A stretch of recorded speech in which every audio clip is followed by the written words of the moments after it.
problem is there's no known cure, and we probably won't even treat you because we have no hope. I don't think it's an accident that the information on this has been known for 15 or 20 years. They told my parents I was going to die. No one else should have died of heart disease. We had the cure. We've had it for decades. It's going to take a radical shift in mindset. So I can't blame doctors. They're not trained in this field. You know, my genes have already set my destiny. What I thought I knew about healthy eating almost killed me. 3/4 of what we suffer from in America is due to the food that we eat. It's not food to me. It's torture. I think we haven't really focused on the quality of food that we take. We're more interested in convenience. Food is medicine. You gotta put back into the earth in order to get back. Changing what I put into my body can make me live longer. Why doesn't everybody know this?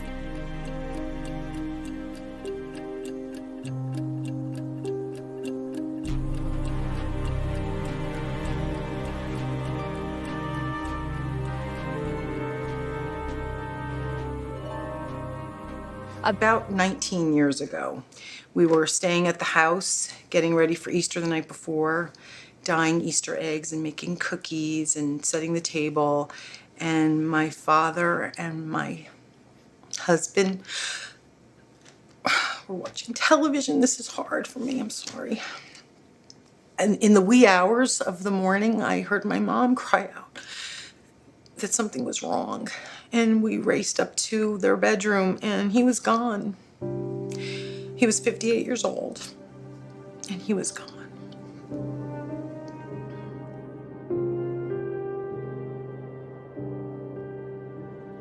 Everybody knows suffering. It's there.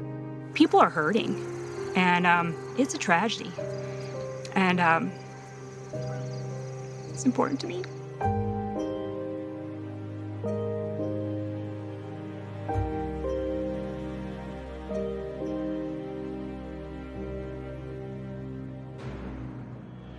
Good evening. The news hit around breakfast time as a lot of Americans were sitting down in front of a plate of bacon or sausage. The obesity crisis is getting worse in America, not better.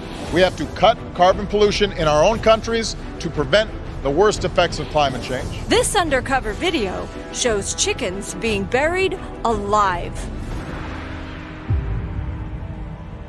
You want to tell the story dramatically and say, you're in a hospital and decide to change your mind, you know. And I don't believe anything anyone says in a hospital, on New Year's Eve, or during sex.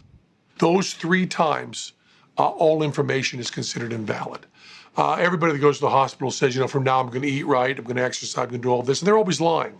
Say the same 3 things, actually, during sex and on New Year's Eve. So I was in the hospital with bad hypertension, and I did not make any promises to change my life. I was, you know, it's probably 330 then. Got to get your weight down to about 280 where we can control your blood pressure with drugs. And I said, well, is 280 where I should get down to? And then he said this sentence that blew my mind. And it was the first time I'd ever, something you're, you know, anybody watching this is very familiar with, but I wasn't familiar with it. He said, well, you know, if you get your weight down to 220, 230, you probably wouldn't need drugs at all. And I said, what? I'd thought that my hypertension was genetic. And he said, well, it is. And I said, well, no, you're telling me that the drugs that I'm taking are, telling me these are fat guy drugs. I thought they were, you know, genetic drugs. He said, well, yes, of course. But I said, well, it can't be both, of course. You can't say it's genetic, and yet if I got down to this weight, I wouldn't have it. And that just bugged me. That just bugged me tremendously. We're eating ourselves into the most overweight and obese population in the history of the human race. In this country this year, we'll spend over $3 trillion on health care. Somewhere between 1/2 and 75% of that are lifestyle-related problems. You get out of your health exactly what you put into it. And we have been putting the wrong fuel in our body. We really didn't learn much of anything about nutrition in medical school. I was really angry. I just could not understand why I didn't learn any of this. The system is set up to reimburse kind of pills and procedures. You get paid to do things for patients. You don't get paid if your patients get better. We live in a pill-popping generation. Everybody wants a pill for this or a pill for that. Big Pharma is in the business of us being sick. They fund medical education. That's what you learn about. We've never had more pills in human history. and yet we've never had more chronic disease. There's the food industry, which is a $1 trillion industry. There's a lot of people that are making money off processed foods. There are a lot of people that are making money off meat. A lot of people making money off dairy. And it's a huge lobbying power. Take away the supervision from the USDA and give it to another body. They're handing out subsidies with this hand, and with the other hand, they're telling the American public what to eat.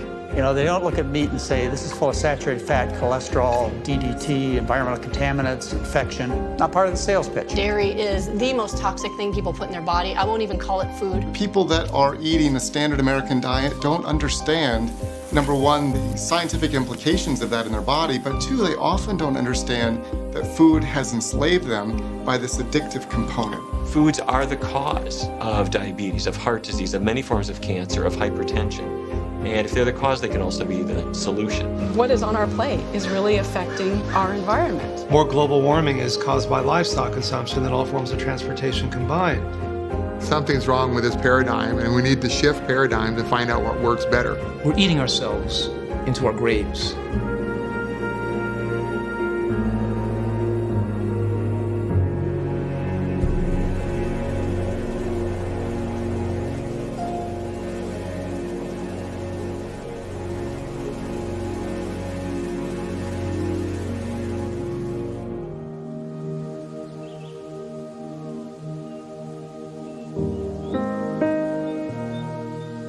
Since a small child, I've had a love of plants. To have this living organism within this tiny little package, a seed, and you plant it, and it grows into such beauty and potential.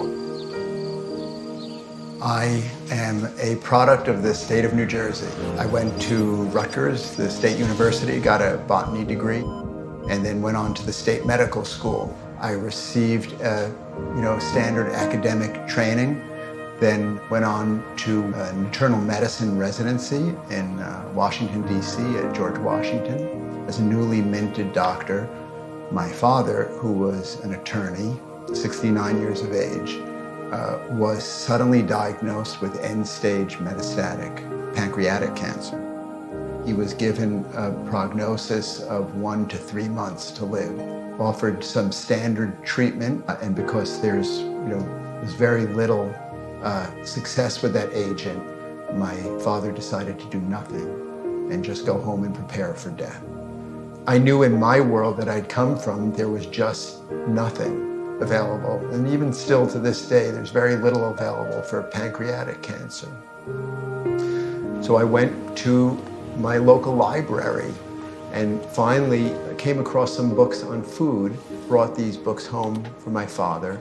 The books were on a whole unrefined plant food way of eating. He grasped onto it and completely changed his diet. And a year later, we went back. When the doctor saw my father walk in, he looked a little bit shaken. He asked my father what he was doing there and why was he still alive. My father started to tell him about broccoli and brown rice, and the doctor lost complete interest in what my father was saying. That was the point for me that changed what I would do as a doctor. Our medical community in general has really focused on symptoms of disease. We see it throughout our whole pharmaceutical industry and our whole approach to care. And, we have this acute care model in healthcare today.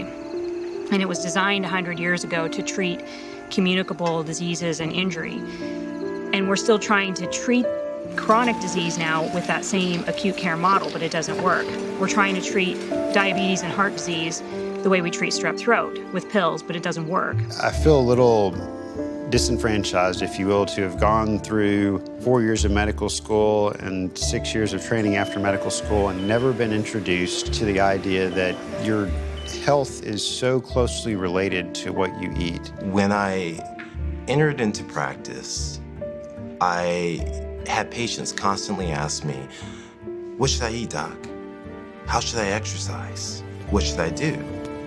I would throw out little arbitrary words and say, be good the majority of the time. Live by the 4/7 rule. If you do well 4 out of 7 days, that's good enough. I started to become troubled by that, and that I was actually giving advice, professional advice to individuals when they were asking without a fund of knowledge. Everybody knows that doctors don't get any really meaningful education about nutrition. Nutrition is really something that maybe you get 1 hour, maybe you get 2 hours. Nutrition in the 1970s in my medical school was very, very limited. I really still feel that it's nearly criminal. There really haven't been many opportunities to discuss nutrition in depth because the topic only comes up in passing. Maybe they assumed that we knew.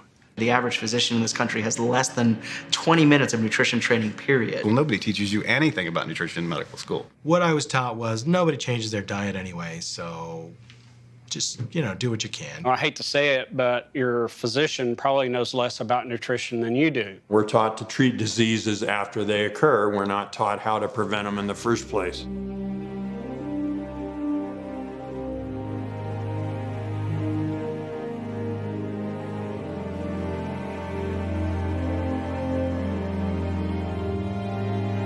I think that society in general has a broken relationship with food. We're a society that's chronically fed from the time we get up in the morning until the time we go to bed. And when you think about it, the only species that are obese and chronically ill are us and the pets we keep warm and fed. And they get exactly the same diseases. If you eat the same things that most Americans eat, you're going to get the same diseases that most Americans get. I'm a steak guy. Fish. Sushi, actually. I like meat.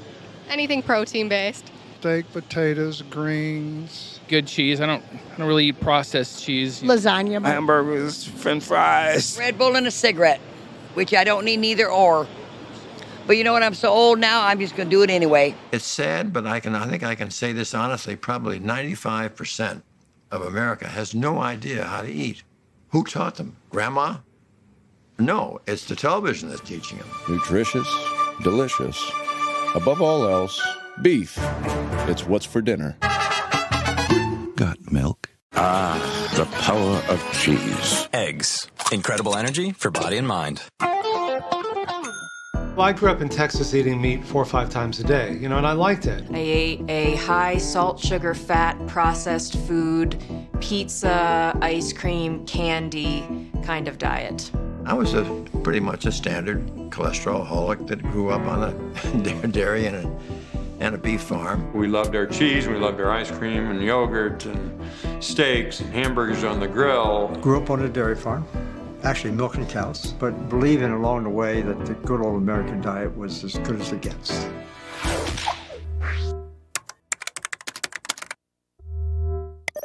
Certain foods are essential. We must have them daily for the sake of health. Meat, cheese, fish, poultry, vegetables, green and yellow, fruits, 2 or more servings daily, at least 1 raw, citrus fruit or tomato often, and eggs, 3 to 5 a week, but 1 a day preferred. Cereal and bread, rich golden butter, and milk, at least 1 quart of milk a day. I've come to see aging in America as a function of accumulated abuse of the human body. Then everybody gather round and dig into those sizzly, juicy Armour Star Franks. Hot dog diggity, are they good? Armour Star Franks. Because Wonder Soft Whipped Bread is made from batter, not dough. It has no holes. Get Wonder Soft Whipped. One of the main reasons that we started eating processed food was it encouraged the shelf life of the product. We were taught that these packaged foods were healthier and they were easier and they made our lives better. And many times it was a white refined food. But of course, refined means about 97% of the fiber is gone, and enriched means most of the nutrients have been stripped out, but we've sprayed a few synthetic chemicals back on for you, and now we call it enriched. Our parents, God bless them, they didn't know any better. The information wasn't out there. Meat and potatoes, that's how you live. This summer, try our new grilled chicken margarita pizza. Who knew crab goes with everything? Whoever put crab on this salmon? On a burger. And don't forget the bacon and onions seared inside fresh ground beef. Introducing Grill Dogs, flame grilled to perfection and made with 100% beef. Get them now, only at Burger King. The standard American diet is not working. It's not good for us. I think we haven't really focused on the quality of food that we take. We're more interested in convenience. I mean, the whole fast food thing on television, you know, all the pizza commercials, burger commercials, just fast food that you make at home, stuff you take off the shelf and you pour it out of a box and put some water in it. You got an instant meal here. It's like, oh my God, are we killing ourselves? Early on in this process, it was kind of confusing because I would read a study that would say this is good for you, and then another one would say, no, that's actually bad for you. Something else is good for you. So the industry just has to keep the public confused, which they've been doing a very good job at. I was so misinformed as a young adult that I didn't know how to eat properly and I didn't know how to balance my diet. I was, eating what I thought was health food, salmon, big hunks of salmon. I think it can get confusing to the general public because all they hear are sensationalized headlines about, oh, this fat is good for you, this fat is bad for you, you want a high protein diet, stay away from carbohydrates. Well, we don't eat food like that. We eat food. All that we need is enough confusion. And then people that throw up their hands and I'll forget it, I'll just do whatever I want to do. Drink your milk for strong bones and teeth, and it turns out to be exactly the wrong way around. And almost a little betrayed that we'd been told our whole lives that we had to eat, animal protein and drink milk in order to be healthy. But that's what we grew up with as a culture. So we can't be blamed for it, but we have to break those habit patterns.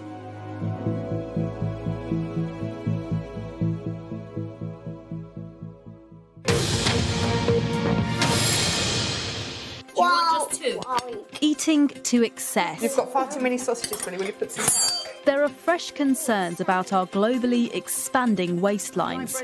Experts had thought the obesity rate had leveled off, and they don't know why it's rising instead.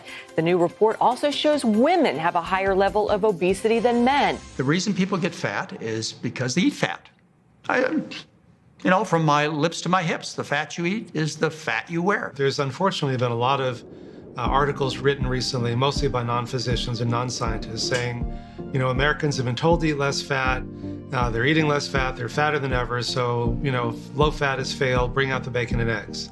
Well, I went to the U.S. Department of Agriculture database and said, I know that Americans have been told to eat less fat, but what have we actually been eating? Well, it turns out that every decade since 1950, we've been eating more fat, more meat, more sugar, and more calories. So, not surprisingly, we're fatter. The biggest portion of Americans are in the obese category now. It's unbelievable. And the people, we have a very small minority of people that have a normal weight. It goes from the spoon right to your hips and belly, and actually it goes there so effortlessly you can take a needle and suck the fat out, take it to the lab, analyze it, and you can tell what people like to eat. You suck their belly fat out and it's full of monounsaturated fats, and they're into olive oil. That's full of trans fats, they're into margarines and shortenings. If they're full of omega-3 fats, then they're into eating fish. People worry about if they're 10 pounds too heavy, 50 pounds too heavy, but they're not thinking about the impact of the weight as it pertains to their actual health and well-being and their risk for disease. I want to enjoy my kids, enjoy my grandkids. I cannot imagine missing one thing. Going into this massive change, of course, I'd love to lose weight, but more importantly, I just want to be healthy. And they say, Doctor, I've tried everything. I'm miserable. I'll go, well, have you tried eating something different? Or tell me what you've done with your nutrition. I'm changing what I put in my body, but that's what I've known for 36 years, so it's very scary. Up until recently, we didn't really think of nutrition as being a very strong force. Eat a little bit less carbs and nothing much happens, or you count calories for a few weeks and you lose a few pounds and then you gain it all back.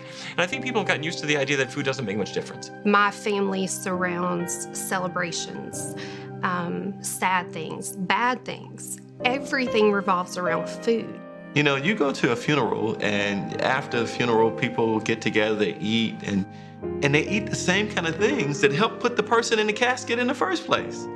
So it's really part of who we are. The thought of giving up sugar, not being able to eat my waffle with syrup and a side of bacon, that is I mean, that just makes my stomach turn. It's that nervous feeling of like when you are starting a new job or you're going from elementary school to middle school.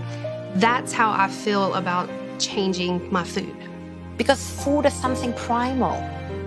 It's the first bond and love we create after we're being born. And looking into old age, for many of us, it's the last pleasure we're left with on this earth.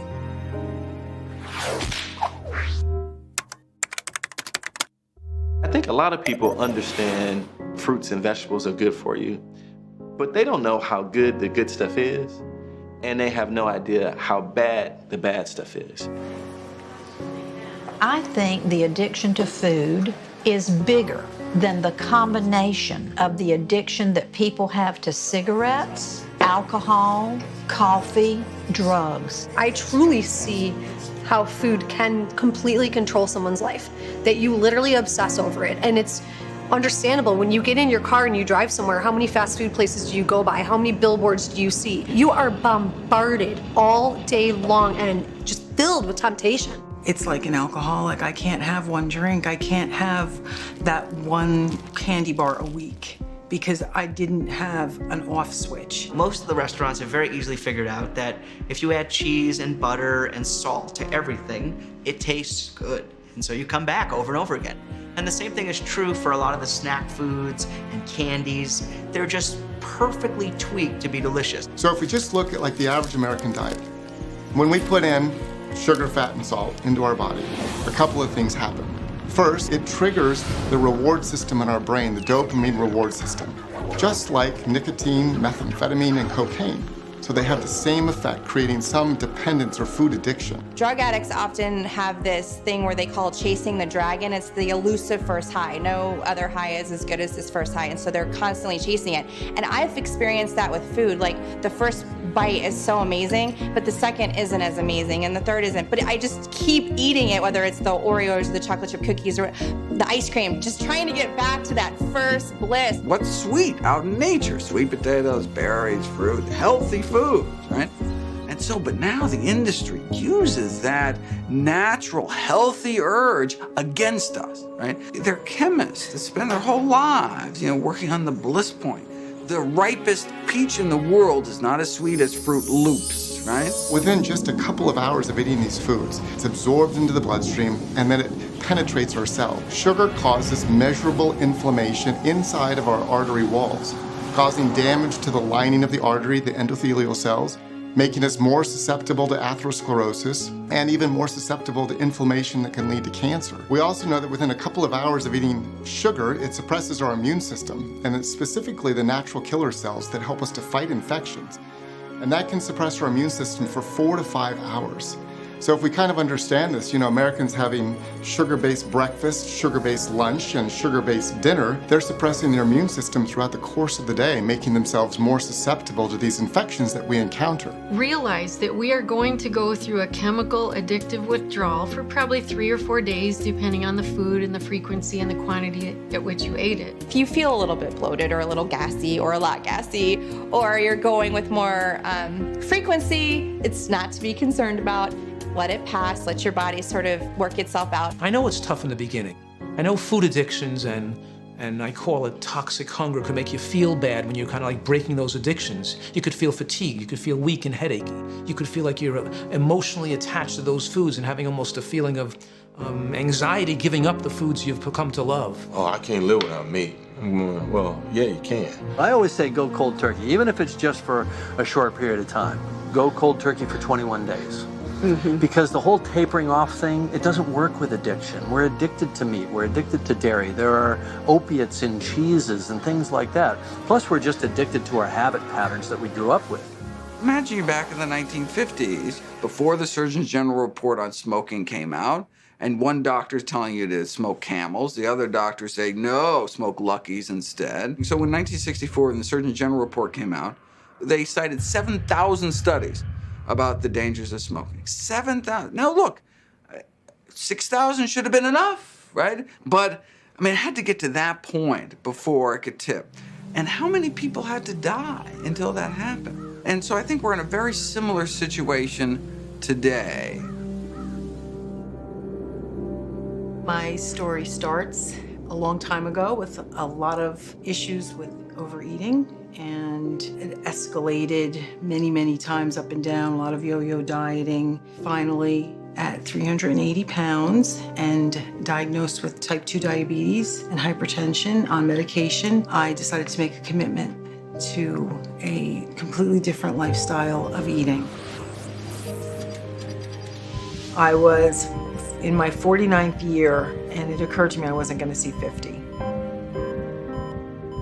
It was a lot of sitting on the couch, watching a lot of television and eating. And everyone didn't always see the eating because I did that after they left for school or before, in the car. There was a lot of secretive eating going on. You want to believe that there is no addiction, that this is a metabolic thing and that, this can be fixed. But, when you start to find that, the trappings of rappers and... I knew. I knew what was happening. I knew about all the things that they didn't know about. You say to yourself, okay, at this time, maybe I'm 40-something years old and, okay, I'm going to have all these kids. I'm going to have to do something. I'm going to have to take care of them if she's not around. Every day, I thought that they were going to find me dead in the parking lot because I was out of breath just walking from my car to my office every day. There were a lot of things that I didn't know, I didn't understand. I'm like, oh, if I could just do the math on this, it'll be better, but there is no math to this. I couldn't do many things, and I didn't do many things because of the shame and embarrassment. I didn't want to embarrass my kids.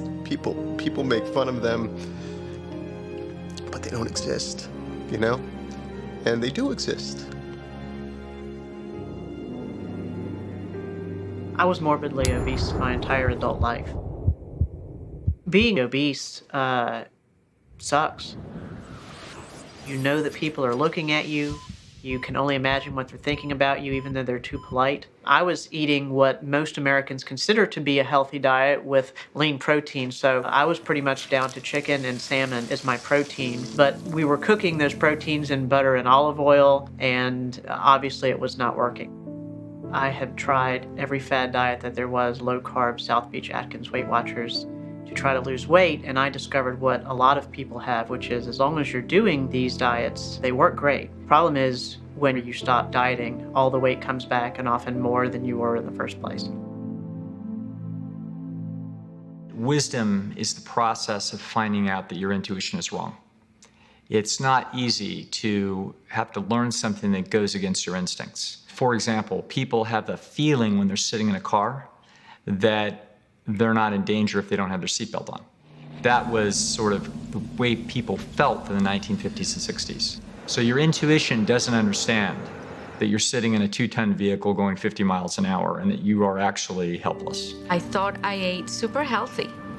The truth is that I was completely wrong, but the type of information that I could find available to me said that these foods were actually good for me. I thought I was healthy because I didn't have meat in my diet, I didn't have milk in my diet, I didn't have eggs, I didn't have cheese, but I was eating all this other junk full of oil and sugar and salt and all of that. I filled my body with protein and calories. Little did I know what it was doing to my body at that time, but I continued to eat that way all the way up through the '94 Olympics when I was competing, and thought nothing of going to a fast food restaurant and eating 2 hamburgers and a couple orders of fries and a chocolate milkshake. I had the idea that it had no consequences for me to eat this kind of food because I looked and felt great. Well, I'm thin. I don't really need to think about that. I don't need to think of plant-based. That's for someone who's obese or overweight. But the reality is that it's not so much about the weight, because the weight is really a symptom of what's happening on the inside, and many times that symptom goes unnoticed. I was just kind of your typical kid. I was on the yearbook. I played volleyball. So we really had no idea that anything was coming or that anything was wrong.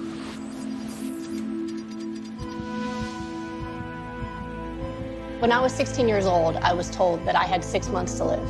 So the first clue that something was actually wrong was one weekend I had gone to the Jersey Shore with my friends. But I remember we went to a diner and I had these pancakes and I could not get the pancakes in my mouth. It hurt so bad. And the next morning I woke up and this excruciating pain that felt like it would take weeks to heal was gone. But the strange thing was that same exact identical pain was in my left shoulder. And after a couple of days, it disappeared from that arm too. Not long after that, migraines started. I had this huge rash across my face, going from one cheek across my nose to the other side. My blood test showed that my kidneys were in trouble, so they sent me in for a kidney biopsy. So next thing I know, I'm going into surgery. So it was just so chaotic.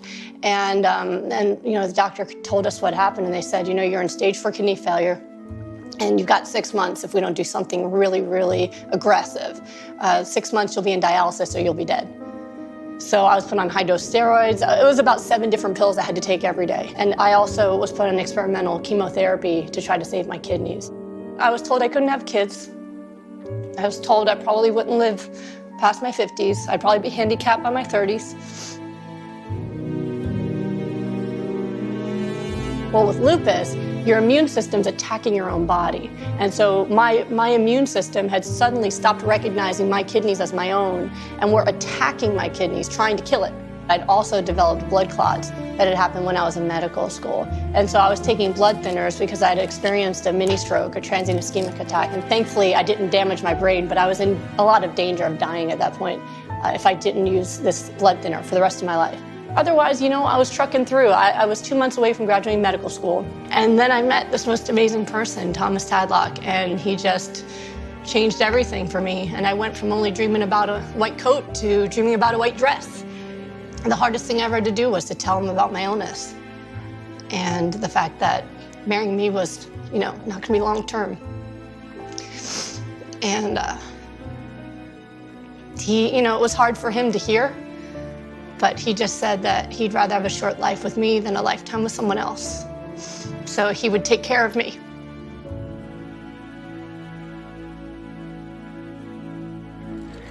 If you need a surgery or if you're in an accident and you need diagnostics, the United States is the place to be. But if you want to prevent chronic disease, we're near the bottom of the list. We're taught to trust the medical field and take the medicine they prescribe to us. Really, I grew up thinking that drugs, things like that from the doctor were the normal thing to do and that that's what would cure you. And unfortunately, the pills aren't the answer, because if they were the answer, we've never had more pills in human history, and yet we've never had more chronic disease. We need education more than medication, and our doctors are not getting this in medical school, and if they're not, then you're not getting it. We're very focused on procedures and medications. Medical school is pharmacology. In fact, we even learned about pharmacology during lunch. We get takeout what are called drug lunches by pharmaceutical reps. Pharmaceutical industry is like any other industry in America.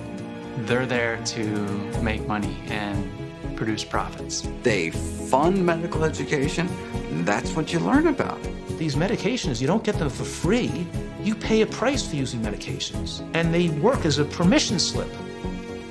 They enable people to think because their numbers look better, they're okay, while the underlying pathology advances day after day. So in a sense, they give people a false sense of security that leads them to give them permission to keep eating the same diet that caused the problem to begin with, and the inevitable consequence is their disease gets worse and worse and worse. But don't take it if you, and it might cause, rectal bleeding, and your eye might fall out, and hey, you might even want to kill yourself.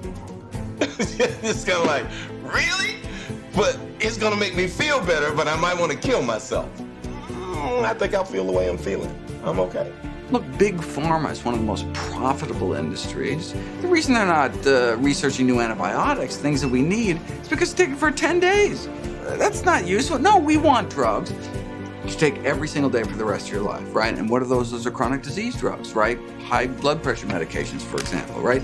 You have to take them every day for the rest of your life because they don't treat the underlying cause of the disease. The pill companies don't make money when you're healthy, they make money when you're sick.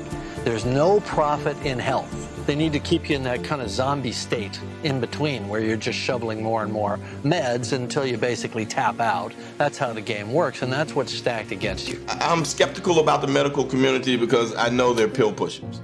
And it's just part of what they do. The pharmaceutical community has their hooks way too deeply in the government and the regulatory system. Approximately 106,000 people die from drug side effects. And now that's just in hospitals, and that's just 1 year. And these are drugs that are properly prescribed and taken as directed. These are not medical errors. These are not suicide attempts. These are not mistakes. These are drugs that were prescribed exactly right and taken exactly as ordered. And we're killing 106,000 a year. Now that's a lot. That's 1 million people in 10 years.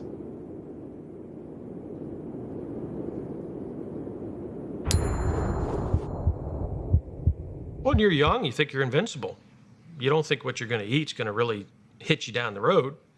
Really didn't start thinking about it much until my dad had a heart attack and then had quadruple bypass. And then, you start thinking, well, uh-oh, he's got a problem, So today we're going to see Andre with high cholesterol. His cholesterol report shows that his total cholesterol is 189 on medication. With a whole food plant-based diet, we can take that cholesterol level below 150 without medication. And that's going to be one of our goals. I'm controlling my cholesterol now and my triglycerides with medication, but a lot of the research I've done on the medications I'm on is not very positive, and they have side effects, and I've suffered some of the side effects. If I'm going to be on this for a long time, is there a better way? If I can do it through a dietary means, which would allow me to get off of these drugs completely, that would be the optimal goal. For me to change anything, I'm going to have that proof to where through this diet, it will put my triglycerides in a safe range, my cholesterol in a safe range, and hopefully the cholesterol ratios, good to bad, within an acceptable range. I'm open-minded to see what happens, give it a shot, see if it works. I mean, what you have to lose?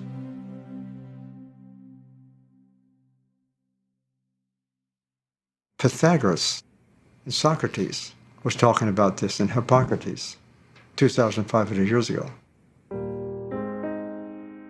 The healthiest cultures on the planet, without exception, were plant-based. I don't think it's an accident that the information on this has been known and is now just bubbling up. Then you have to ask the question, why are we so oblivious to all of this?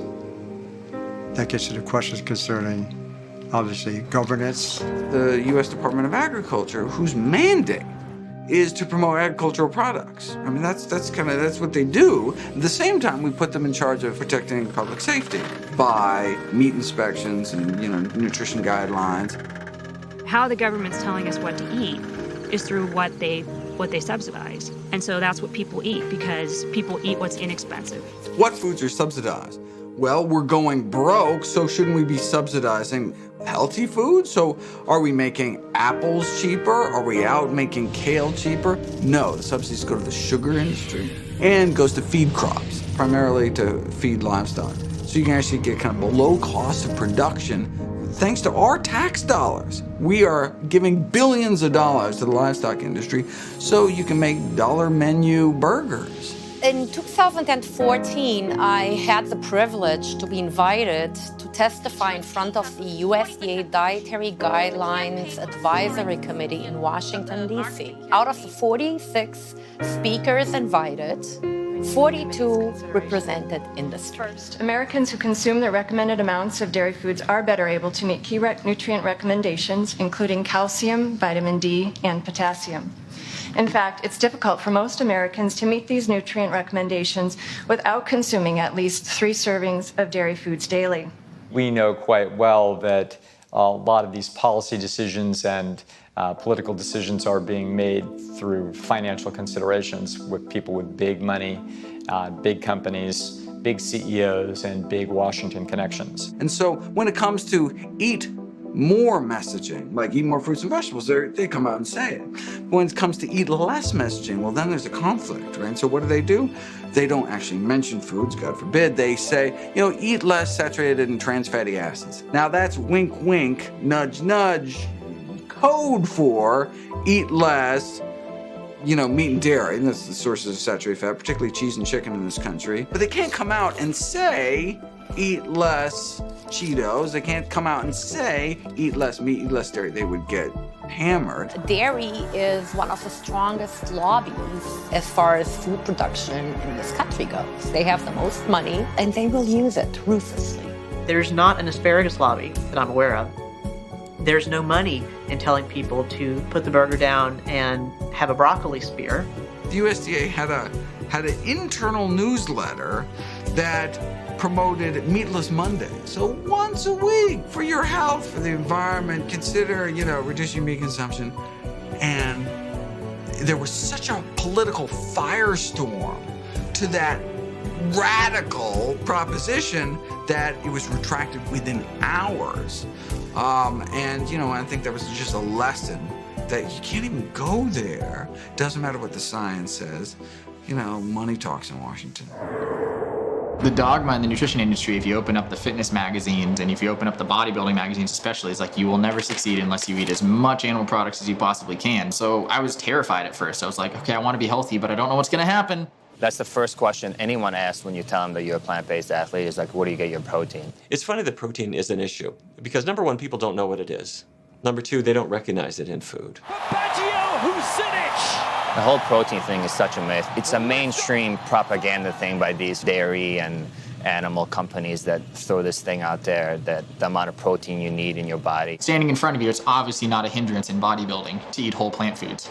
So what's the problem with so much protein? It can damage our kidneys. Some even cancers will grow or exacerbate because of high levels of protein. And for somebody who's absolutely stuck on protein, that's their big issue. I'm not sure I'm going to get enough. Get in your car, go to the nearest rural area, pick up the biggest bull that you can find. Then go to the nearest racetrack, find the fastest, biggest, most muscular stallion. Go to the zoo, look at the tallest giraffe, the biggest elephant, and all of those animals with rippling muscles are vegans. They are getting all of the protein they need entirely from plant sources, and you will too.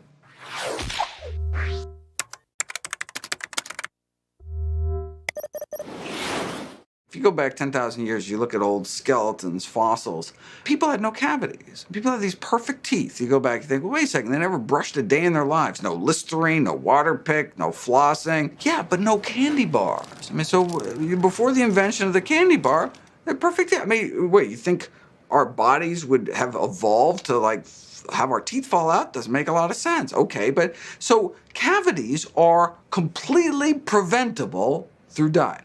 We say, well, wait a second, if they're completely preventable, why do people continue to get cavities? Well, people like dessert that kind of outweighs the cost and discomfort of the dentist chair. And look, that's fine, right? Look, I enjoy the occasional indulgence. I got a good dental plan, right?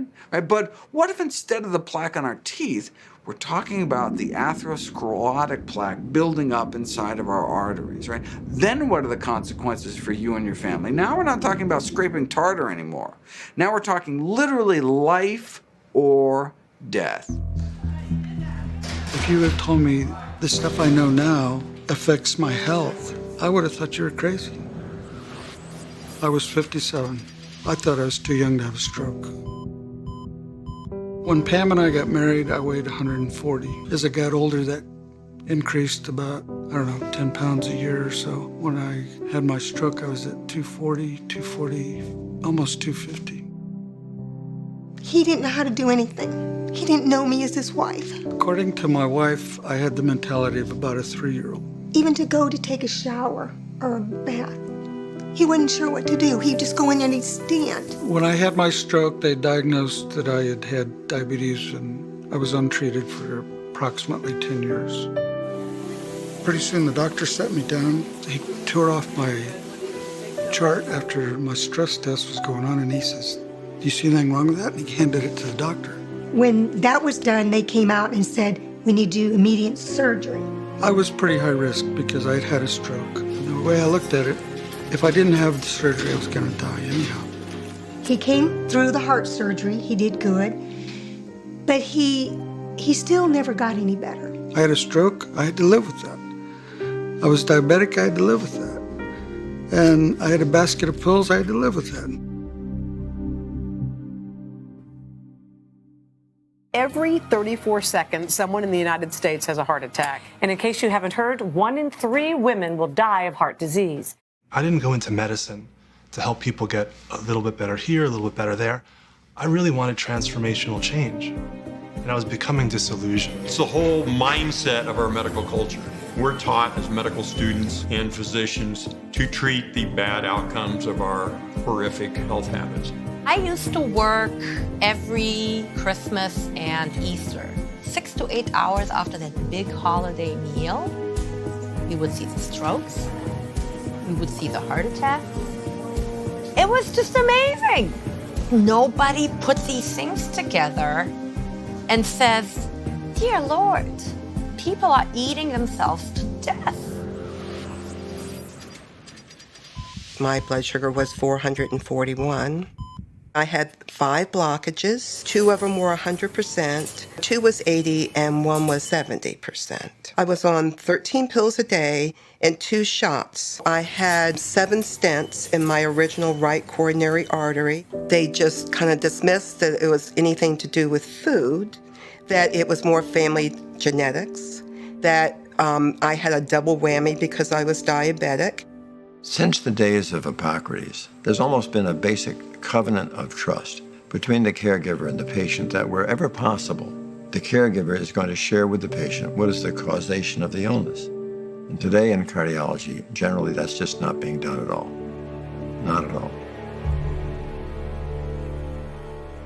We cut people open, we bypass their clogged arteries, you tell them they were cured, and more often than not, they would go home and do all the things that had caused the problem in the first place. You know, smoke and eat junk food. And more often than not, the bypasses would clog up and we'd cut them open again, sometimes 2 or 3 times. And so for me, we were literally bypassing the problem. We weren't really treating the underlying cause. If you had a nail stuck in the bottom of your shoe, and every time you step down, it hurts your foot because that nail's poking your foot, I could give you some Tylenol or Advil and say, well, just keep going on. Or I could say, I believe we found the cause. Let's remove that nail from your shoe and you don't need any medication. That's the way it is with a whole food plant-based diet. As a youngster, my own family had a lot of health issues. And as a kid, I remember my 2 favorite uncles having to have bypass surgery. And these were people who I loved. And they were never the same after the surgery. And then one day, I started waking up with the most severe pains in the morning. I just knew something was really bad, but I kept thinking, maybe it'll just go away. You know, I just wanted to believe anything, but oh my goodness, I've got some heart issues. I went to the Cleveland Clinic. I had 100% on my right artery blocked and 2 at 65%. I had a hardening of the right side of the artery. I also had left bundle block.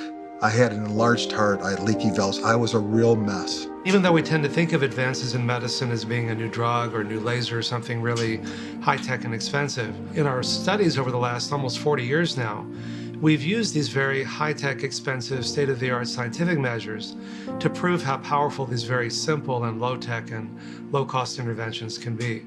And we found for the first time that not only can you help prevent disease, but you can actually reverse it in most cases. What Ornish showed, 1990, in the most prestigious medical journal in the world, he could measure and show that the arteries were opening up without drugs, without surgery, just, plant-based diet and other healthy lifestyle changes. After that publication, no one else should have died of heart disease. We had the cure, we've had it for decades, yet hundreds of thousands of people continue to die from this preventable, treatable, reversible disease. The catheter is again in the aorta, now in the left main, and injecting dye into the left main. And if you look very closely, I'll slow it down, you can see there's a significant narrowing of the vessel right here. See, this is a normal vessel here. This is a circumflex vessel. And if you look right here, it's very hazy. And so that's a cholesterol plaque that is limiting the flow significantly down this vessel. So the patient comes in with a heart attack or comes in with chest pain. Most of what I do are coronary bypass grafts. Oklahoma is #2 in the nation for death from cardiovascular disease. And it's because of the way we eat. There's no question about it. About 6 years ago, I woke up with left arm pain. I went to my cardiologist. My cholesterol was 494. My triglycerides were over 3,200. I had a stress test. It was abnormal. I had a 85% blockage of my left anterior descending, an 80% a little further downstream, and a 70% of my right main coronary. and he said that it was too big to stent, so he recommended I have a triple bypass. It was like a slap in the face because it just never crossed my mind that that would happen. So many of our friends had this happen, and they went in and they had the stents and they were fine, and that was what we were gonna do, So it was a real wake-up call. One of my partners recommended that I read the China study. I had read that the Saturday before the arteriogram, and in that book is mentioned Prevent and Reverse Heart Disease by Dr. Esselstyn. And so I found that book, read it literally that day, called my cardiologist and said, I think I want to try diet before I have bypass. And it literally scared him to death. Don't let your culture hold your heart hostage. Hey, it's in the family genes. I'm going to get it. I'm going to die of something. Why not let me eat what I want to eat and enjoy life? I hear that all the time. It's very common for people who have a family history of heart disease to have a family history of eating a very poor, low nutritive quality diet, high in junk food, high in salt, sugar, and fat. One of my sites that I work at is a heart hospital. I see patients that come in there not infrequently who are about my age, built like me, that come in with heart attacks. They're thin and healthy on the outside, but on the inside, their arteries are filled up with saturated fat and cholesterol and inflammation. They're very surprised by it when it happens, but I see how my friends eat after a bike ride, for instance. Exercise is great for many different reasons, but exercise alone is not enough. And a plant-based lifestyle is incredibly beneficial because it reduces the risk of so many diseases that affect us. The whole truth will come out one of these days. Truth cannot be suppressed for too long.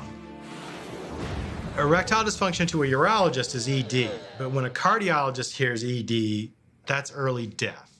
Erectile dysfunction is sort of the bad boy on the block because nobody wants to talk about it. But in general, the statistics are pretty earth-shattering, right? Roughly 40% of men at age 40, 50 at 50, 60 at 60, and then by the time we're 100, we're all in trouble. The problem is when a person develops ED, that's the first sign that there's some problem in the blood vessels. The pathophysiology is the same as coronary artery disease, the obstruction of the arteries to the penis by plaques that develop in there. They're much smaller arteries going to the penis than to your heart, and that's why we typically see those symptoms develop first. Most people don't realize that cardiovascular disease is a systemic disease process. That means if you have a heart attack, you're at risk for ED and peripheral arterial disease and stroke and dementia. And so in short, people need to realize that when they have a stent and they fix one little area, it does not cure the problem. It simply solves one little spot. And so ED is no different. It's kind of a warning signal that, well, that's not working well. And if that's not working well, we know you're not getting the oxygen supply to your brain and to your heart. Where cardiovascular disease has its inception is when we progressively destroy the capacity of our life jacket and our guardian, which is the innermost layer of the artery, the endothelium. The damage to the endothelium begins when an excess LDL cholesterol is absorbed into the artery walls. The resulting inflammatory response triggers immune cells called macrophages. They enter the vessel wall and begin to gobble up the excess cholesterol, creating these foam cells. Now, these large cholesterol-laden foam cells accumulate, resulting in plaque buildup from the inside out, causing a pimple-like area to bulge into our artery passageways. Over time, the covering of these pimples can rupture, triggering a blood clot that can block normal blood flow to an area, resulting in a heart attack or a stroke. Back in 1900, we consumed about 4 pounds of oil per person per year. Currently, 74 pounds. So we have added a tremendous amount of oil to our lives. All oil is 120 calories a tablespoon. And most Americans consuming between 250 and 700 calories of oil a day. You're taking the oil, removing it from the original item, whether it be an olive, whether it be a soybean, whether it be coconut, and you're isolating that oil out. When you isolate that oil, you have 100% fat. Fats and oils are a major contributor to blocked heart arteries, high blood pressure, high cholesterol, heart attacks, heart failure. Oil injures endothelial cells. Olive oil, corn oil, soybean oil, safflower oil, sunflower, coconut oil, palm oil, oil in a cracker, oil in bread, oil in a salad dressing. So I have a number of people, even on a plant-based diet, that will come in and say, Dr. Stoll, I'm eating really well, but I'm still gaining weight.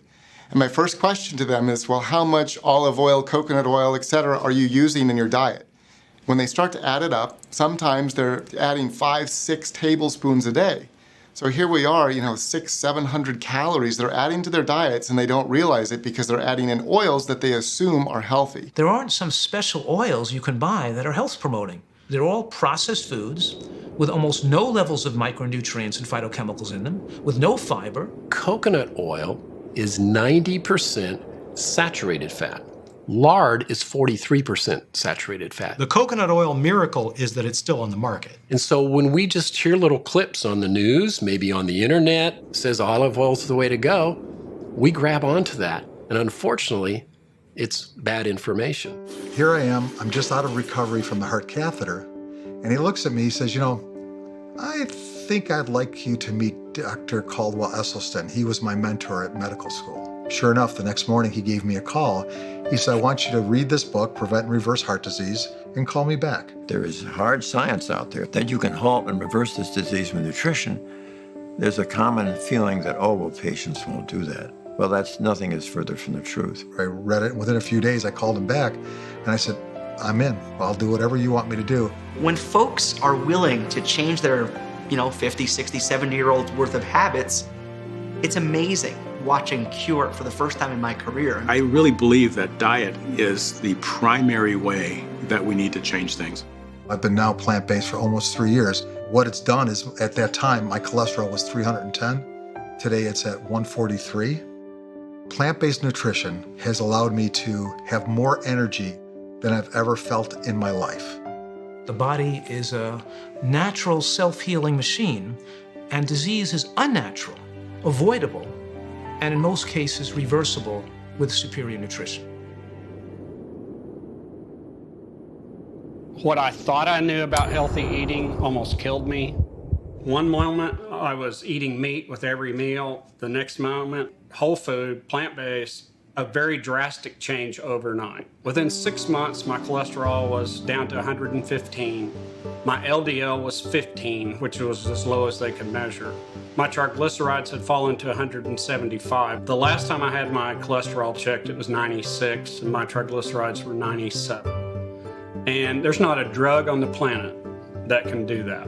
That is solely through diet. And I'm just utterly amazed that the human body has the ability to heal itself so quickly. I've used my body for 53 years. I'm currently 59, and I feel better now than I felt when I was 35. Genetics is not our destiny. Our genes can be directly affected by the food we eat. We know that you can reverse heart disease with a plant-based diet. We know this. You cannot do it with medication, but you can do it with plant-based diet. And when they ask doctors, why don't you teach people this? They say they don't think people are going to want to do it. It's too difficult. Well, let them be the judge of that. I think it's too difficult to go under the knife and have my chest cracked open, but give people the chance, the opportunity. 2 weeks after starting the whole food plant-based diet with no oil, my angina had all of a sudden stopped. By the time I went back to my internist, my hemoglobin A1C was coming down, so they took me off the shots. They took me off of the Starlix pills. Within a couple months later, I went off the metformin. The doctor said, I don't think you're diabetic. I don't have any arthritis anymore. I'm enjoying life. I love the food that I'm eating. I would say the bottom line to all my health issues is you don't have to suffer with heart disease and diabetes because it's foodborne illnesses. And if food is what got you into this mess, food can get you out of it. By definition, a mammal makes milk for its young. And so a horse makes milk perfect for its foal, and a human being makes milk perfect for the infant. And a cow makes milk perfect for a calf. The thing is that we have different nutritional needs when we're young than a calf has. They grow real fast. A little baby calf grows from 60 pounds to 600 pounds drinking milk. If you fed a baby calf human milk, the animal starved to death. So when people eat baby calf food designed for that accelerated growth, they grow. People get fat. We know the protein from dairy casein is a cancer promoter on the DNA level. It actually tells your DNA, go ahead and make some cancer. The earlier you introduce young children to dairy, the higher their risk, about 14-fold higher, to develop a devastating disease called diabetes type 1, which is an autoimmune disease that destroys the pancreas irreversibly. Dairy calcium has kind of been made into a myth that if I eat cheese or I drink milk and have a good calcium intake from dairy, that I'll have strong bones, and that's actually not been proven in the literature at all. When I look at people and they're drinking all this milk to try to combat the osteopenia and osteoporosis, I tell them that the countries that consume the most dairy have the weakest bones. And they're like, what do you mean? I said, well, most of Asia didn't have osteoporosis up until recent times, and they didn't drink milk at all. If you don't drink milk, where are you going to get your calcium? Where do you think the cow gets their calcium, right? They have a 1,000-pound skeleton. That's a lot of... They get it from plants, right? Start every day with Milk's Protein and Milk Life. The dairy industry says, oh, milk does the body good.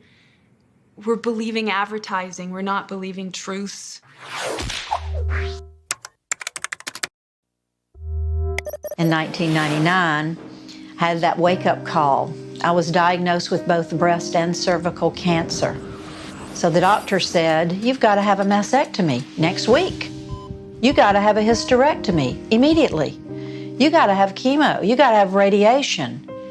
And I was like a deer in headlights, and I was like, there's no way. All of the doctors were pretty clear that they felt that I probably wouldn't live longer than a few months because I had cancerous fluid that had metastasized from my ovaries all the way up to the pleural cavity on my right lung. Until you've seen a loved one get sick and die in a hospital, or walk through the halls, or been to an intensive care unit, people don't know. I mean, you drown to death when you die of lung cancer. I mean, horrific, horrific deaths. The war on cancer under President Nixon started in 1971. The incidence rate, that is the number of people that get cancer, was 1 in 8.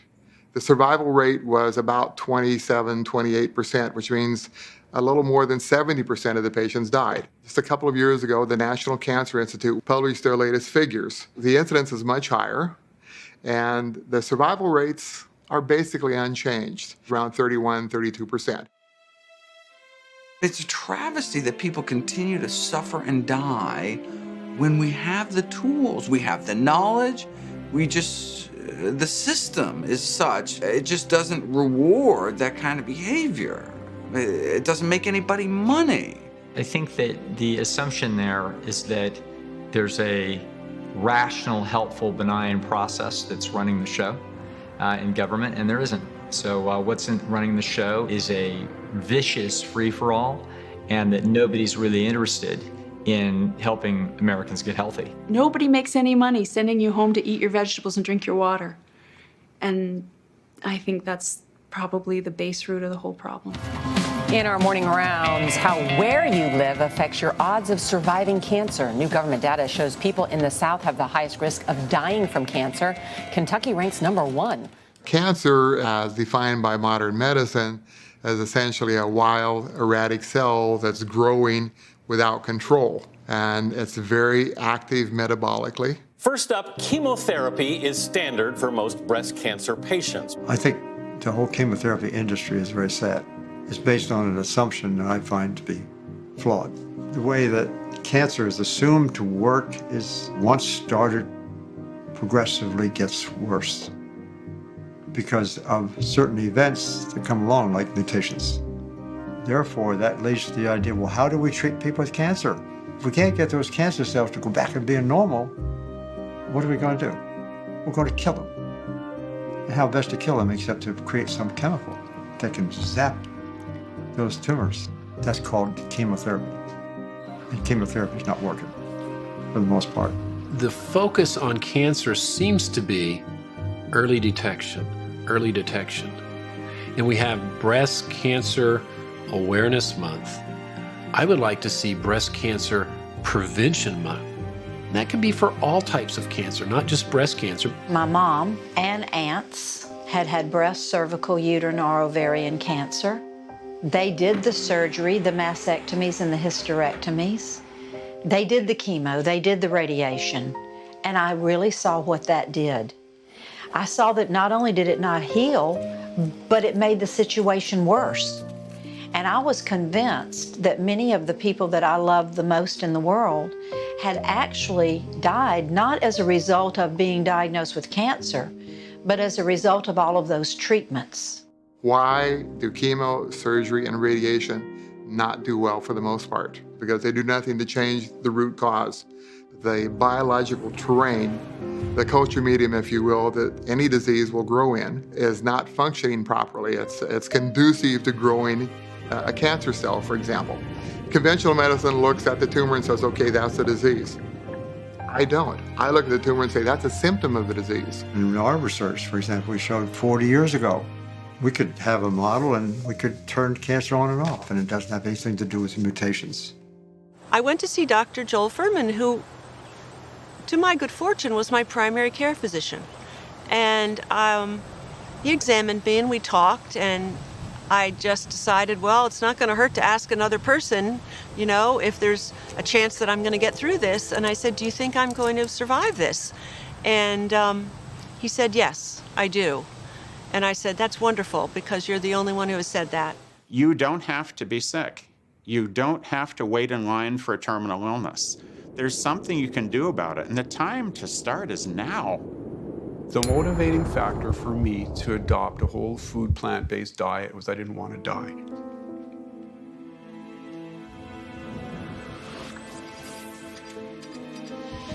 My wife had adopted whole food plant-based ideology for at least 2 to 3 years. And I did it really purely as for health.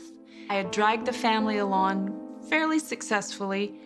My husband was good when he was at home and I was cooking for him. We hear the term always committing to something 100%. And I think for me, adopting a whole food plant-based diet, I wasn't fully committed. He was diagnosed in November of 2013 with kidney cancer. Turned out to be stage 4 cancer. I think at that moment, I never had to nag at him again. I never had to convince him. He was completely on board. We were told that given what it was and the type of cancer, renal cell carcinoma, and a fairly aggressive one as to what they were seeing on the tests taken, that would probably be a matter of months that I had to live. He went through a major surgery to have the kidney removed and many of the lymph nodes around it. And, you know, they were pretty brutal, and they said that, you know, that he might not even survive the surgery because it had gone up his vena cava and they had to clamp that off and he could bleed out. And so that was devastating in itself. And they explained that chemotherapy and radiation was not effective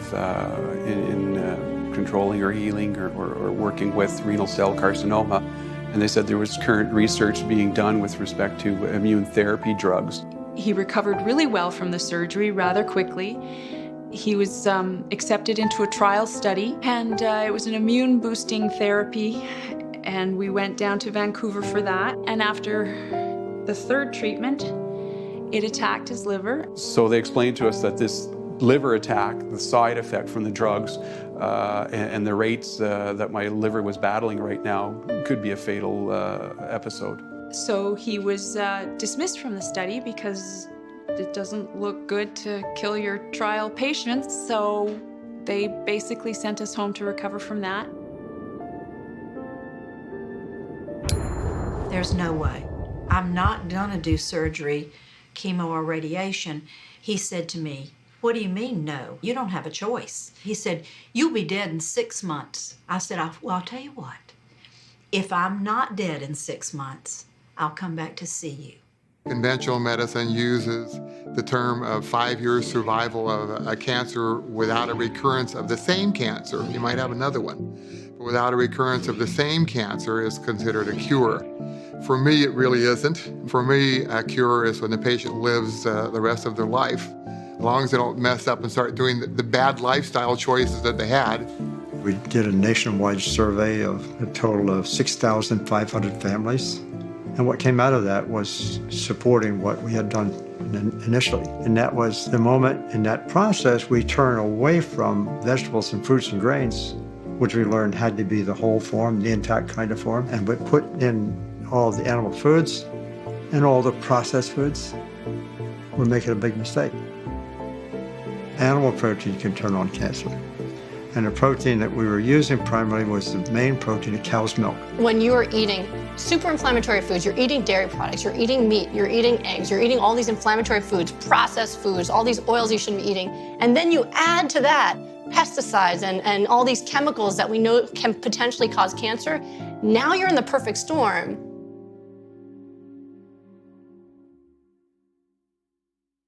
So I continued on with our whole food plant-based diet, and he just got better and better. And with each scan, things were reducing, lymph nodes were shrinking in size. And initially they had said it would be naive to think that this would not spread. And it didn't spread, and it reduced. And it kept reducing to the point where it was radiologically undetectable. At this 2-year period where you're told plain and simple that you're probably going to die if you make that outset date. You're probably going to get sicker and sicker. And I didn't.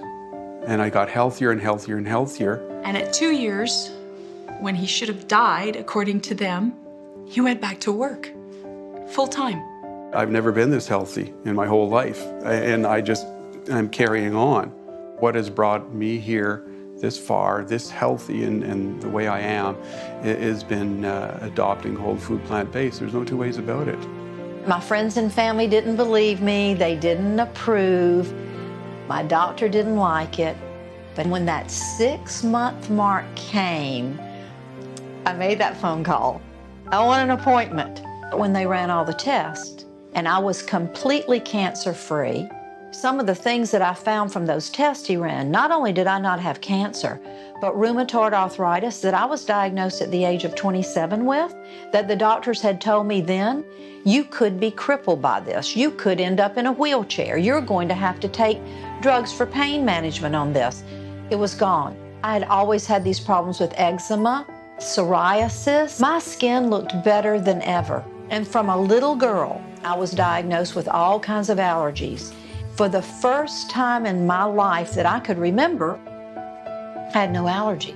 Like, this is really something. I realized that this lifestyle had healed my body completely from the inside out. I'm Pamela Swallow. I just turned 70 this summer, but I've been 18 years cancer-free.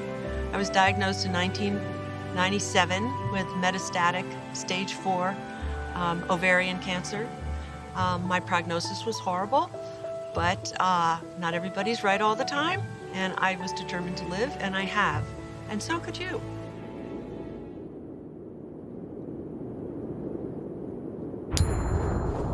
I have a major blockage in my right thigh. I have a lot of plaque in, I guess, a major artery. I was trying to find solutions.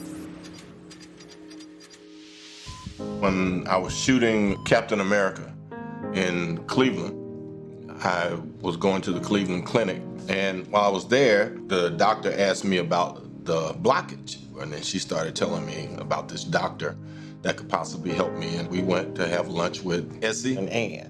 They're just such enthusiastic and healthy people. I'd already read his book. I was convinced that I need to try this, and I decided I was gonna jump right in. I was a little daunted by okay, no oil, no dairy, no nuts, no sugar, the no's. But I got to it and I started it. I was getting along fine with the diet. I was doing great. In the middle of all this, the movie that I was preparing to do in the spring, the director wanted to see me because he heard I was back in town. He wanted to talk to me about the film. When I left, I got a call later on that evening from my agent. It was like, the director was very concerned about you. They said if you don't gain like 20 pounds between now and the time that movie starts, they're gonna fire you.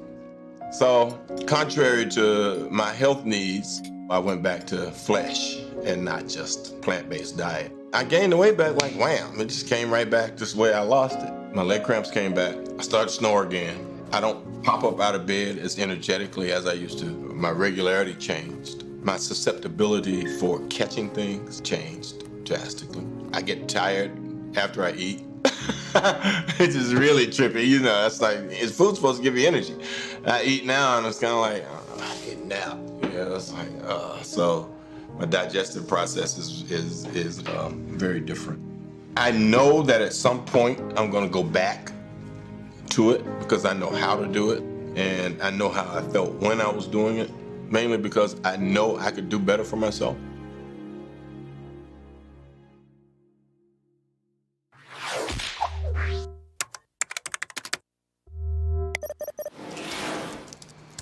And everything that I was ever taught, everything I'd ever read, basically was telling me, hey, Hispanics have a high percentage of diabetes. I was also led to believe it's in your genes, it's just part of who you are.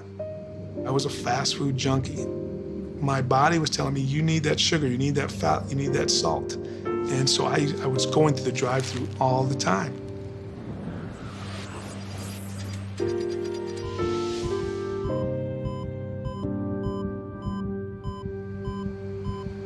My family has been devastated by chronic disease.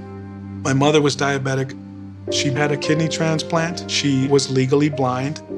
Many years of dialysis, many years of shots, injections, and pills, and ultimately passed away at the young age of 61 years old. My oldest brother, he was diagnosed with pancreatic cancer. He passed in 2002. My twin brother Joe, he's been diabetic over a decade, and just about 4 months ago, he had a heart attack. And then the youngest brother is Martin. He was diagnosed with diabetes at a young age, in his early teens, 13 or 14 years old. He has had his right leg amputated. He has had a kidney and pancreas transplant. He's legally blind. He does dialysis 3 times a week, and he takes 25 medications every single day.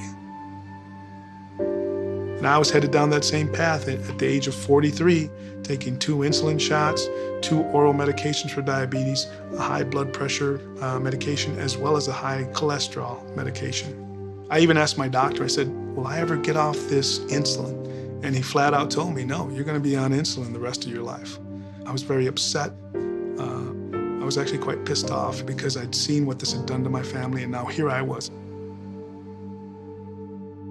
Up until fairly recently, people had a completely wrong view of diabetes. They thought diabetes is caused by eating sugar or eating starch and eating bread. And that was somewhat logical because the carbohydrate in the bread does release glucose, it releases sugar.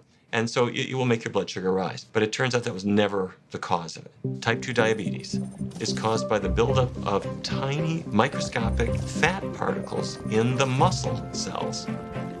And what happens is, as the fat builds up in the cell, the insulin can no longer bring the glucose inside. So what's the answer? The answer is get that fat out of the cells, the diabetes will improve.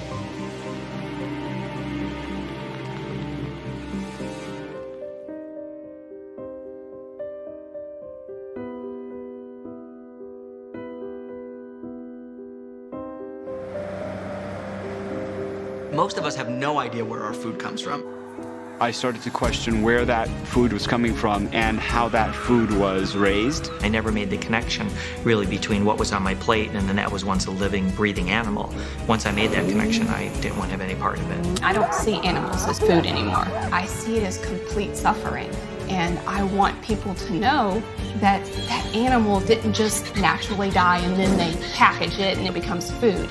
That's not how it is. The animal suffered every day of its life. It was beaten, it was tortured, and then it became food for you.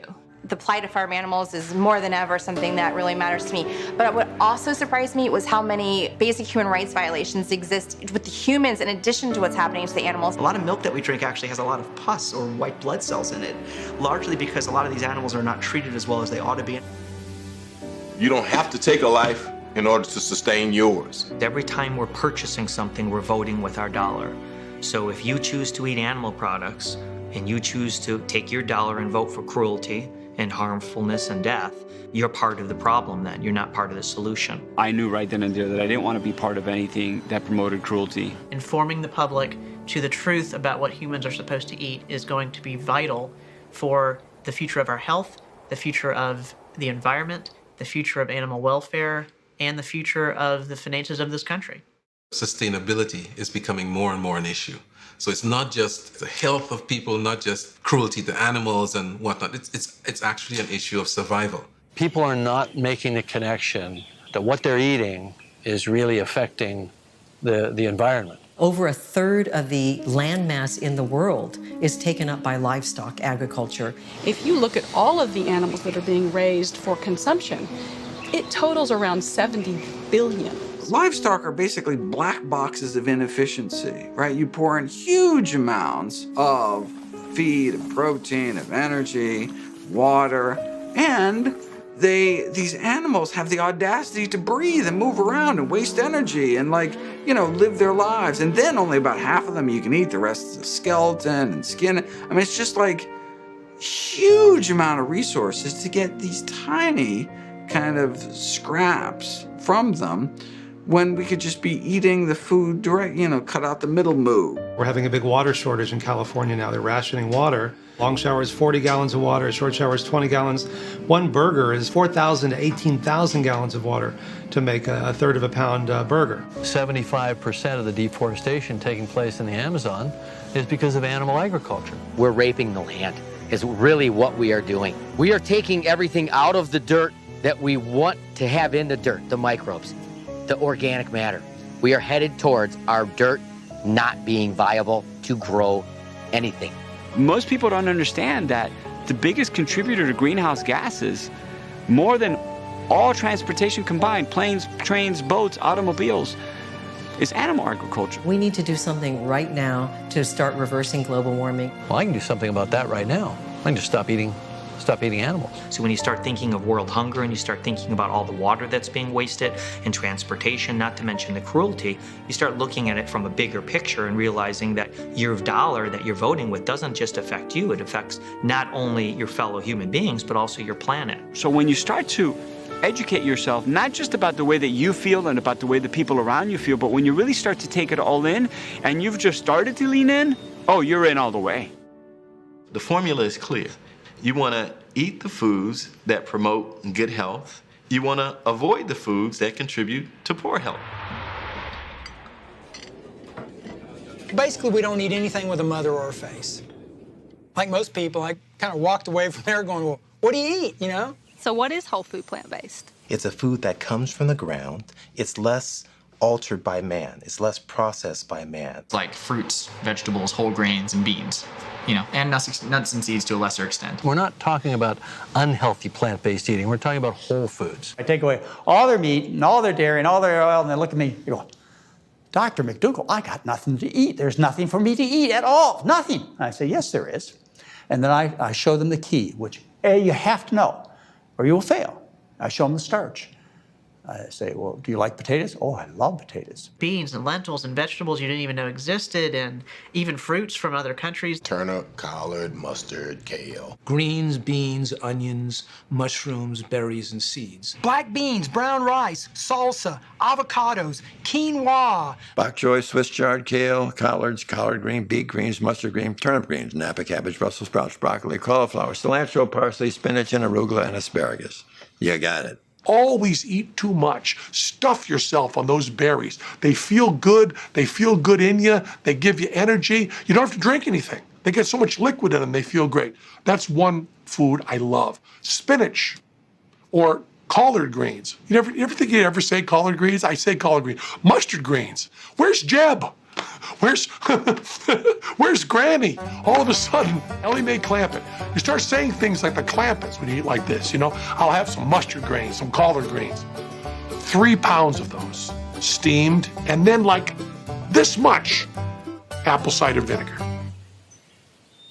The first thing people say is, I don't have time. When somebody says to me, I don't have time, what I really hear is, I don't want to.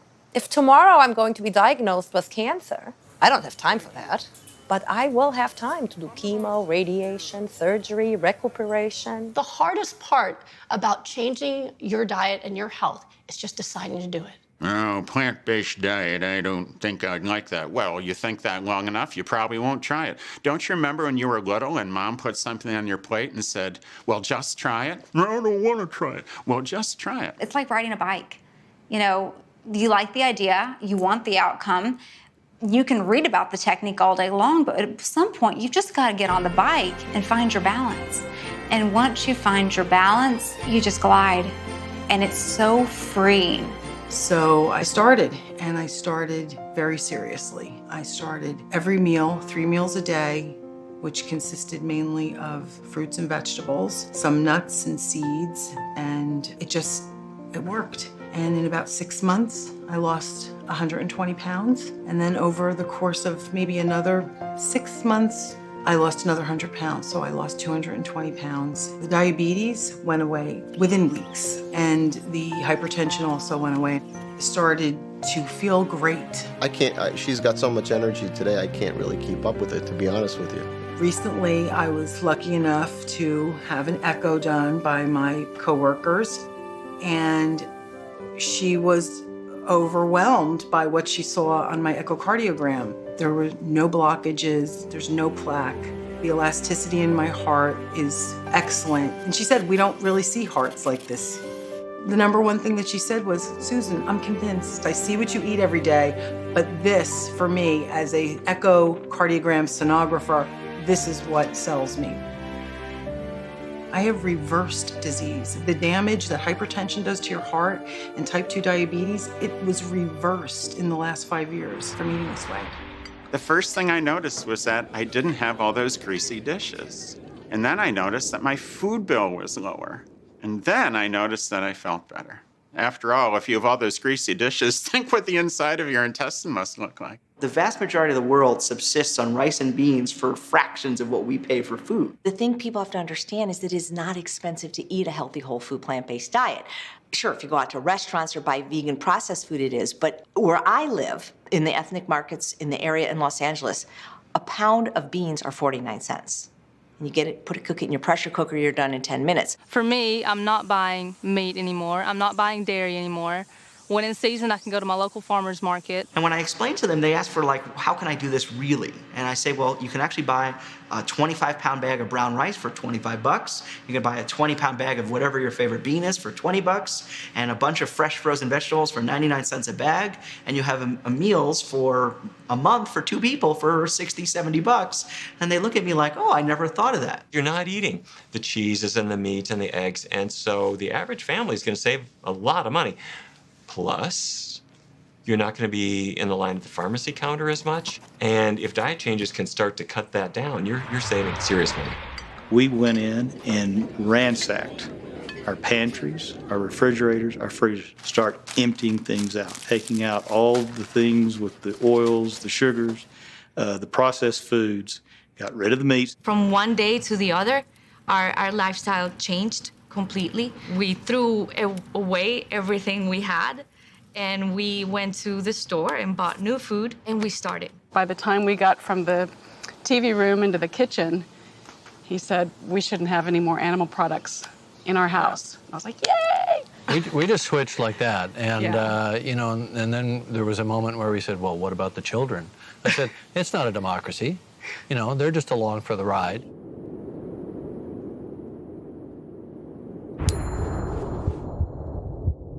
I want to feel better. Looking back at where I was just 11 months ago, I don't even recognize that person. I could not imagine the drastic changes that we've seen in less than a year. Not only the physical changes of the weight loss, but coming off medication, I feel good on the inside. I don't hurt anymore. My knees don't hurt. I feel better now than I did when I was in high school. Making this lifestyle change to a whole food, plant-based way of eating is the absolute best decision I've ever made in my life.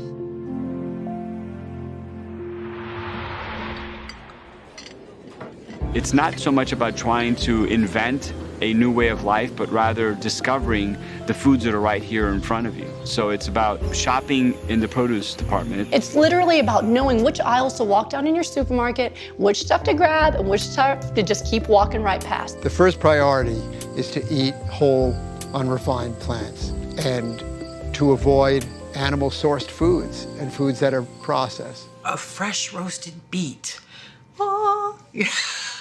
I get really excited about produce. The foods that don't require a label tend to be the highest in nutrients and most beneficial for your health. Things like fruits, vegetables, whole grains, beans, lentils. However, there are a lot of foods that do have labels. I'm talking about your frozen pizza that's got a dozen ingredients in the crust and a dozen more in the toppings. My God, there are paragraphs of ingredients. You don't want that. Especially you don't want the mono and diglycerides, you don't want the added oil, and there are usually 4 or 5 or 6 different ways that they're stuffing sugar at you. For example, we'll pick up Raisin Bran, and I'll show folks, okay, tell me how much sugar is in that per serving and how much fiber is in that per serving. They very quickly realize that often they may be eating for breakfast something that is a bowl full of sugar. You can pick up a jar of spaghetti sauce, and it'll have sugar in it. Now, that being said, there are plenty of packaged foods that can be a part of a healthy diet. For example, canned vegetables, frozen fruits and vegetables. However, the way they're packaged matters a great deal, and the way they're processed matters. So in teaching people about label reading, I tell them if it has a package, turn it over and look at the label. So let's take a look at this one because it looks really promising. It says 100% whole grain. It also says heart healthy and a good source of fiber. So let's take a look at the ingredients just to make sure. Whole wheat flour, water, sugar. Sugar's the 3rd ingredient. It's also got soybean oil in it and those mono and diglycerides that we don't want. So again, it's so important to read those labels.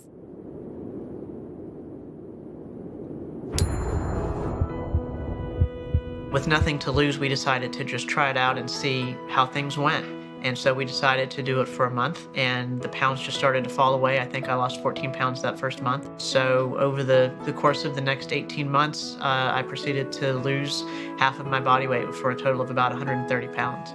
It's never too late to feel young, to lose weight, to feel energetic, to enjoy your family, your children, your grandchildren, your great-grandchildren, and be able to help heal yourself with food.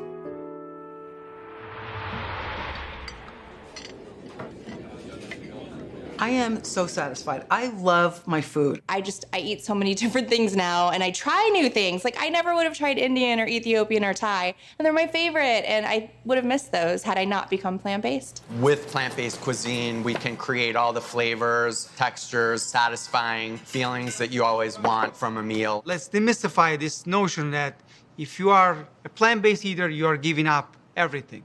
If food tastes good, regardless of what it's made of.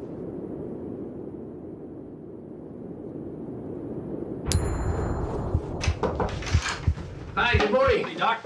Good to see you. Welcome back. Hi, how are you, Yvonne? Good. When I first heard about this, I thought it was a bunch of malarkey, you know? And then a challenge was made, try it. What does it hurt? So I tried it. Without medication, your cholesterol was 300 range. Yes, previously. Okay. And now, without medications and making some changes in your diet, your cholesterol is 171. Really? Yeah. So it's almost half of what it was before on no medication. Your triglycerides have dropped another 20 points. Both your cholesterol and your triglycerides are safely in the normal range. Sweet. On no medication. That is proof to me. You can't lie in the numbers, and you can't lie with shedding the weight. And I felt great. So we kept on going with it, and it's working. I was told and I was convinced by my doctor, you're going to be on this for the rest of your life because you're just genetically predisposed to be this way. And it took this to prove to me that's not true. I'm eating plant-based, whole foods, and my cholesterol is no longer an issue. I feel as good as I did when I was 20.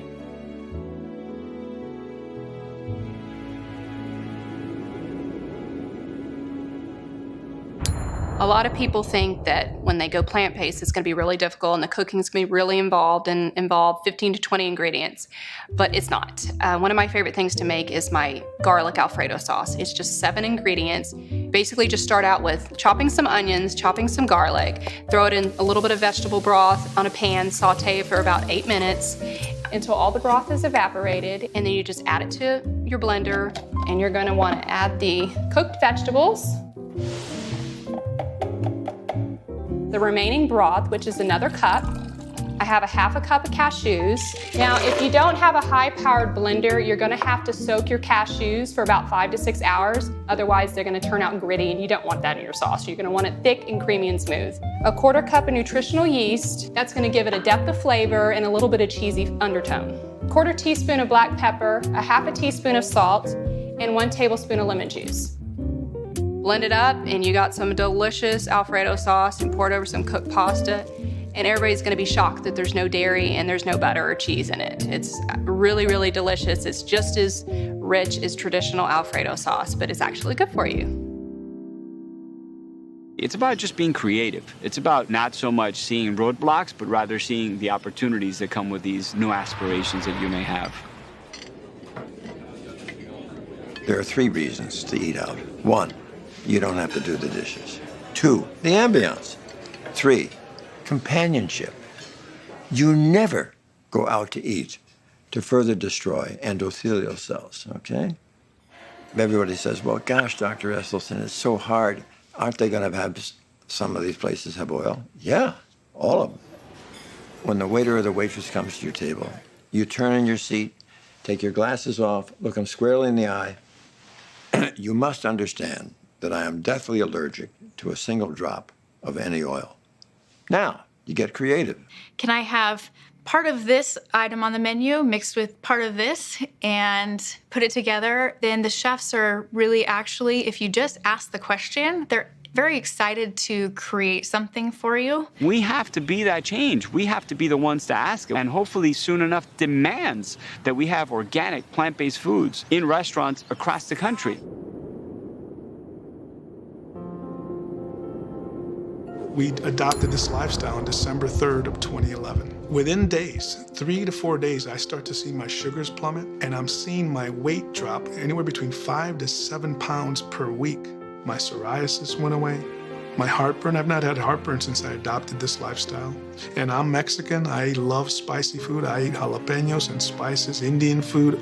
And lo and behold, by the end of January 2012, so not quite 60 days later, I was off all 5 of my medications. 4 to 5 months in, my erectile dysfunction went away. So here we are 3.5 going on 4 years later.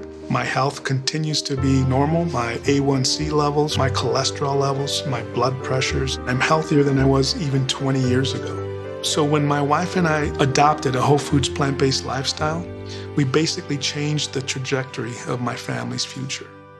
So we're gonna make the cauliflower hot wings, which you're just gonna love. They're really easy. So you start with a head of cauliflower, or you can cheat like me and buy pre-cut florets.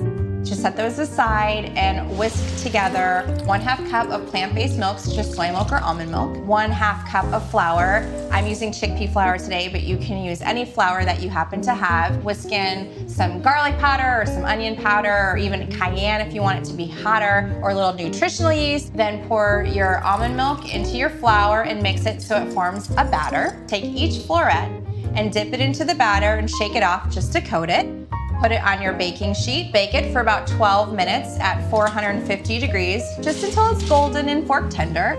And then when you're done, toss it with some hot sauce or teriyaki sauce or barbecue sauce. Just mix it together, and then you have your hot wings ready to go. When we're looking at this plant-based nutrition data, it's more than heart disease and risk factors. It's actually a lot of cancer, a lot of inflammatory diseases such as lupus and Sjogren's syndrome and rheumatoid arthritis. And so, plant-based nutrition and good lifestyle are good for a variety of things, not just heart disease.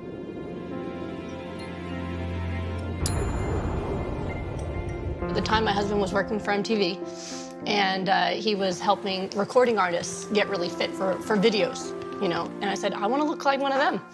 It was purely vanity. We're gonna go to Maui, we're gonna get married, and I want to look as good as I feel emotionally. And I want to do it in a healthy way. And that's what he did. It wasn't about starvation, it wasn't about hurting your body, it was about learning how to take care of your body. learning how to nourish my body in a way that would cause me to have a fast metabolism.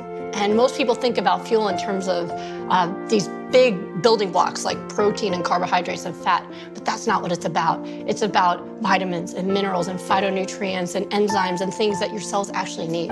I had to eat so much food, more than I'd ever eaten before, and drink all this water and take, do all this, eat more than I ever had before. And he told me that was gonna make me actually lose weight.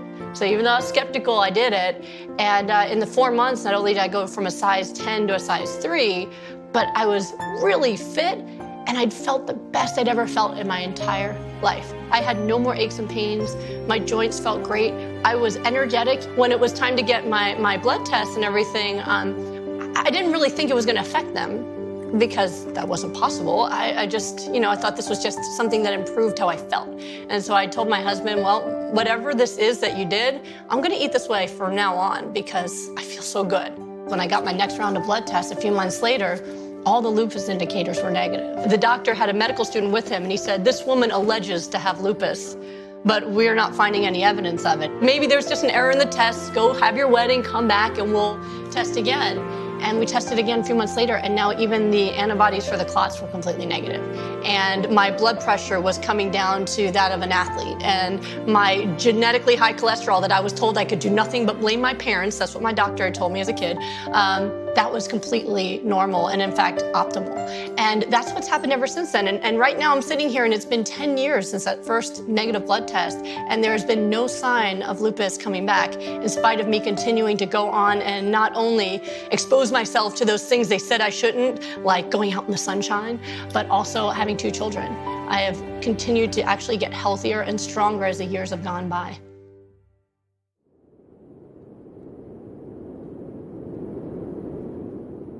I think we all love processed food for their convenience, but what if you could have the convenience without the processed food part? One of my favorites is macaroni and cheese in a box, which I grew up with like everybody else and used to love. So I've come up with a vegan version that's whole foods. It's something you can keep in your pantry in a jar, pull it out, and take a little cup of it and just mix it up with some non-dairy milk and just pour it over some noodles, and you got an instant, easy dish. Comes together in about 30 seconds, so you better watch carefully or you'll miss it. All right, first I've got a cup of cashews. They go right into my food processor, along with some nutritional yeast and some herbs and spices. Put it in your food processor. You just let it whir for about 3 minutes, and that's it. That mix is ready, good to go in your pantry, ready for you anytime you want it.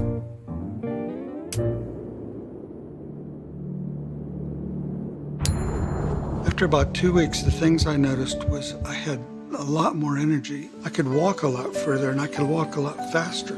I dropped a bunch of weight. My cholesterol dropped like a rock. Everything seemed to come back into line. He now rides a bike.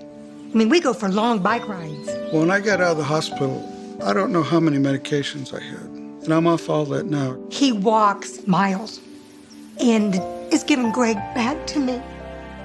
There's all kinds of diets, but this is a way of life. Most wives take for granted what a gift a husband is and be able to do those things with their husband. And I'm telling you, I am so thankful. The doctor called me at home and he says, hey, I just got your blood work back from the lab and I was reviewing your results and you're no longer diabetic. It's really good.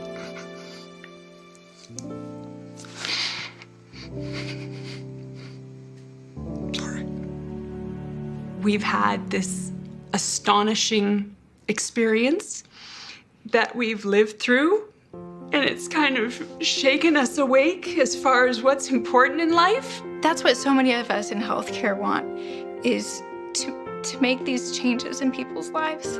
It is the most effective and powerful way to treat the broad range of illness that a primary care doctor confronts. It's just the easiest thing you can do to have better health.